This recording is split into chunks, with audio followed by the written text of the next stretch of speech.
Morning everyone. Bank Nifty के अंदर हमें काफ़ी बड़ा गैप अप देखने को मिला है। तो यहाँ पे ट्रेड लेने के लिए हमें थोड़ा बहुत रुकना होगा, क्योंकि अगर हम यहाँ पे बाइंग करेंगे तब भी ट्रैप हो सकता है 48,000 का लेवल ब्रेकडाउन मार्केट कर दे, और डायरेक्टली हम यहाँ पे सेलिंग कर लें तब इतना भरोसा नहीं, क्योंकि गैप अप बहुत दिनों के बाद ऐसा हुआ है। तो हो सकता है मार्केट धीरे धीरे करके दोबारा से ऊपर चलना शुरू कर दे, और निफ्टी के अंदर भी कुछ ऐसा ही चल रहा है। तो अभी एक रिजेक्शन तो आया है, लेकिन रिजेक्शन के अकॉर्डिंग हम ट्रेड नहीं बना सकते, थोड़ा बहुत रुक जाते हैं जब कुछ लगेगा कि हाँ यहाँ पे ट्रेड वगैरह बनाया जा सकता है। अभी तो क्या एक रैंडम मोमेंटम हो रहा है, किसी को लग रहा है कि बाइंग करना चाहिए, किसी को लग रहा है सेलिंग करना चाहिए, वो अपना अपना काम करें। जब सही तरह से सब कुछ सेट हो जाएगा उसके बाद मुझे लगता है अपना ट्रेड वगैरह बनना चाहिए। तो यहाँ पे देखिए बैंक निफ्टी के अंदर एक ज़बरदस्त रिजेक्शन आ चुका है, निफ्टी के अंदर उससे भी ज़्यादा हमें सेलिंग देखने को मिल रहा है। तो मैं यहाँ पे क्या करता हूँ, अपना काम करना हम शुरू कर सकते हैं। 48,000 का यहाँ पे हम पुट ऐड करेंगे विद 900 क्वांटिटी।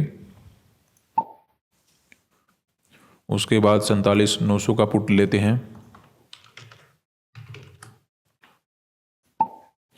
और 22,400 का भी निफ्टी में ऐड कर लेते हैं। इसमें देखिए छोटा मोटा तो लॉस नजर आ सकता है, लेकिन चार्ट में ज़्यादा रिट्रेसमेंट वगैरह यहाँ पे नहीं होना चाहिए। प्रीमियम वगैरह तो थोड़े बहुत हमें परेशान कर सकते हैं, क्योंकि अचानक से तेजी का मोमेंटम हुआ है। अगर हल्का फुल्का मार्केट रुकेगा तो प्रीमियम थोड़े बहुत तो कम हो सकते हैं, लेकिन चार्ट के अंदर कोई बड़ा रिट्रेसमेंट स्पेशली बैंक निफ्टी के अंदर नहीं होना चाहिए। निफ्टी में तो थोड़ा बहुत हल्का फुल्का हो भी सकता है, क्योंकि यहाँ पे क्या हो चुका है, शुरुआत में देखिए मार्केट के अंदर हमें एक बड़ा गैप अप देखने को मिला था। मार्केट के अंदर यहाँ पे डायरेक्ट एसएल वगैरह अवेलेबल नहीं थे। तो बड़े गैप में प्रॉब्लम क्या होता है कि हम ना ही तो डायरेक्टली बाय कर सकते हैं, ना ही डायरेक्टली सेलिंग कर सकते हैं, और वो भी स्पेशली जब मार्केट के अंदर ओपन होते ही कुछ रिजेक्शन वगैरह नजर आना शुरू हो जाए। यहाँ पे देखिए 48,000 का लेवल था, तो ये खतरा था कि अगर हम बाइंग करें तो मार्केट क्या हो सकता है, हमें ट्रैप करता हुआ नीचे जा सकता है। उसके बाद अगर हम सेलिंग करने का प्लान बनाते तो सेलिंग करने पर प्रॉब्लम क्या थी कि यहाँ पे जो बाइंग वगैरह करके बैठे थे ना, वो बहुत अच्छे प्रॉफिट बैठे थे। तो यहाँ पर बैठकर इनको टारगेट डेफिनेटली हमारे से नहीं हो सकता था, उसमें प्रॉब्लम हो जाता। उससे भी ज़्यादा हमारे लिए जो इंपॉर्टेंट होता है, मान लेते हैं यहाँ पे किसी ने पुट साइड का ट्रेड मार्केट के अंदर बना लिया, ठीक है, और हम भी उसके साथ ही सेल कर लेते मार्केट के अंदर। तो जैसे ही मार्केट घूमता, मार्केट में क्या होता है, जैसे ही मान लेते हैं यहाँ पे रिवर्सल आ जाता, हो सकता है 48,000 का ब्रेकडाउन करके भी कुछ रिवर्सल आ जाता। तो यहाँ पे जैसे ही इनको थोड़ा बहुत प्रॉफिट नजर आता, और जब मार्केट घूमता है तो इनको क्या देना पड़ता, मार्केट में एसएल देना पड़ता, और फिर मार्केट के अंदर फर्दर अपसाइड का मोमेंटम आ जाता। इसीलिए यहाँ पे सेल करना ठीक नहीं था। लेकिन अब यहाँ पे जिसने पुट बाय कर रखा होगा, जब इस प्रकार का मोमेंटम उनको मिल गया होगा तो एक ठीक ठाक प्रॉफिट वगैरह में मार्केट के अंदर आ गए होंगे। अब मार्केट को ये भी कहीं ना कहीं एसएल वगैरह नहीं देने वाले, और ये अब मार्केट के अंदर प्रॉब्लम में आ जाएंगे। तो जब मार्केट में सिचुएशन ठीक होती है उसके बाद ही ट्रेड मार्केट के अंदर बनाया जा सकता है। इसीलिए हमने यहाँ पे मार्केट के अंदर वेट किया था कि ना ये तो हम यहाँ पे बाय कर सकते हैं, बाइंग करेंगे तो हो सकता है ब्रेकडाउन हो जाए, सेलिंग हम कर नहीं सकते क्योंकि हो सकता है मार्केट में गैप ओपन हुआ, थोड़े बहुत एसएल वगैरह क्रिएट करे और दोबारा से मार्केट भागना शुरू कर दे। तो उस कंडीशन को हमें देखना था, क्योंकि मार्केट में सेलिंग आएगा तो तभी हमें सेलिंग करना है। तो एक अच्छा सेलिंग आने के बाद जब पुट वाले ठीक ठाक प्रॉफिट में आ गए, बायर को थोड़ा बहुत प्रॉब्लम नजर आना शुरू हो जाएगा, या तो इन्हें प्रॉफिट वगैरह बुकिंग करना पड़ेगा, या फिर मार्केट देखिए आपको लगेगा कि मार्केट में धीरे धीरे ऊपर जा रहा है, हो सकता है अभी ऊपर निकल जाए, अभी ऊपर निकल जाए, लेकिन नेट टू नेट इसको ज़्यादा रिट्रेसमेंट वगैरह नहीं करना चाहिए। क्योंकि आप ये सेलिंग देखिए कैसे हुआ मार्केट के अंदर, एक बार मार्केट ने 48,000 के ऊपर गया और अचानक से मार्केट के अंदर सेलिंग आ गया। यहाँ पे एंट्री करने का ही आपको मौका नहीं दिया गया। तो यही मौका है जहाँ पे आपको थोड़ा सा रिस्क लेके काम करना पड़ेगा। अदरवाइज आपको यहाँ पे रिस्क लगेगा कि नहीं मैं पुट में तो काम नहीं कर सकता, अचानक से सेलिंग हो चुका है, मार्केट हो सकता है रिवर्सल में चला जाए, मैं यहाँ पे बाय कर लेता हूँ। तो बाइंग में आपको ट्रैप करेगा। ये कैंडल देख लीजिए, छोटे छोटे कैंडल बना रहा है, आपको टाइम दे रहा है कि आप बाय कर लो, मैं यहाँ पे घूमने वाला हूँ। मार्केट यहाँ पे कंटिन्यू नीचे ही जाने वाला है, क्योंकि यहाँ पे एंट्री करने का किसी को मौका ही नहीं दिया मार्केट के अंदर। पुट वाले यहाँ पे बैठे हैं, ऑलरेडी प्रॉफिट में आ गए हैं, तो कहीं ना कहीं बायर को मार्केट के अंदर प्रॉब्लम यहाँ पे होने वाला है। इसीलिए हमने यहाँ पे सेलिंग साइड का ट्रेड बनाया। अगर ये पुट वाले प्रॉफिट में नहीं होते और बायर ऑलरेडी अच्छे प्रॉफिट में बैठे, तब तक हम यहाँ पे सेलिंग का ट्रेड नहीं ले सकते थे। इसीलिए मैंने क्या किया था, वेट किया था। निफ्टी के अंदर तो ज़्यादा ही सेलिंग हो गया, इसमें तो काम पहले भी किया जा सकता था, लेकिन इसमें प्रॉब्लम था, क्लोजिंग प्राइस था, हो सकता था सपोर्ट वगैरह लेके ऊपर भाग जाए, ऐसा कुछ अलग मार्केट करे, तो उस सिचुएशन के लिए वेट करना था। तो इसमें भी एक अच्छा सेलिंग आने के बाद यहाँ पे जो पुट वगैरह लेके बैठे हैं वो ठीक ठाक प्रॉफिट में आ गए, इसीलिए हमने यहाँ पे एक अच्छा सेलिंग आने के बाद ही ट्रेड बनाया। अब इसमें सेलिंग कितना है ये तो कह नहीं सकता, इसलिए मैं आपको बोल रहा था कि निफ्टी के अंदर हो सकता है रिट्रेसमेंट वगैरह थोड़ा सा मार्केट में हो सकता है, लेकिन बैंक निफ्टी के अंदर रिट्रेसमेंट नहीं होना चाहिए अगर हम सही है। क्योंकि मेरे अकॉर्डिंग क्या है कि यहाँ पे पुट वालों को एंट्री मार्केट नहीं देना चाहता है, इसीलिए अचानक से तेजी से मार्केट में सेलिंग निकला है।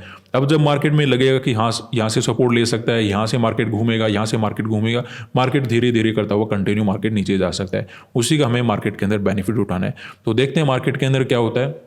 अभी तो हमें थोड़ा बहुत लॉस ही नज़र आ रहा है, लेकिन लॉस नज़र प्रीमियम के अकॉर्डिंग डेफिनेटली आएगा।